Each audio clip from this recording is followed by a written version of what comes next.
Fox News alert. Americans can rest easy tonight knowing that two dangerous criminals are off the streets and are heading to prison. No, they didn't kill anybody. They didn't rape. They didn't traffic drugs or underage kids. And no, they didn't get loaded and wreck their Porsche. They found Ashley Biden's diary and they tried to sell it. According to the Department of Justice, Amy Harris and Robert Kurlander pled guilty today to, quote, conspiracy to commit interstate transportation of stolen property. That has to be the least used federal statute on the books. But the diary was never stolen. Ashley Biden abandoned it. She left it under a mattress in a Florida halfway house where she was recovering from her sex and drug addiction. I have a legitimate question. Why don't the Biden kids ever clean up after themselves? Did they grow up with maids? Hunter is leaving his laptop at repair shops and his crack pipes and rental cars.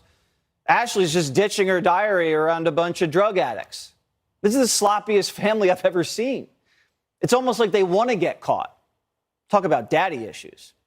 We don't have time for that tonight, though. But the DOJ doesn't care. They're making it seem like these two people broke into the Biden family beach house and stole it out of the big guy's safe. They accused Harris and Kurlander of crossing state lines with stolen property and using an encrypted messaging app to communicate with journalists. Oh, so like WhatsApp or Facebook Messenger?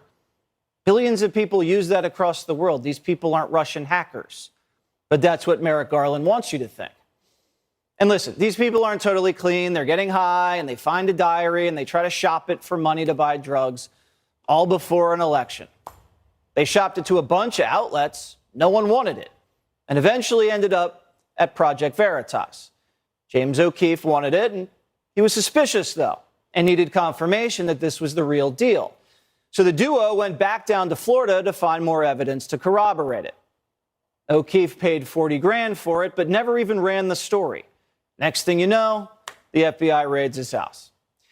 And listen, the diary would have been a big October surprise had anybody run with it. It's full of dirt on the first family. In it, Ashley wrote about being hypersexualized in her youth, saying, quote, I remember having sex with friends at a young age and showers with my dad. Probably not appropriate, quote unquote. You think Joe wants that out in public? Around election season? No. But the FBI is acting like this was a matter of national security. Here's the New York Times.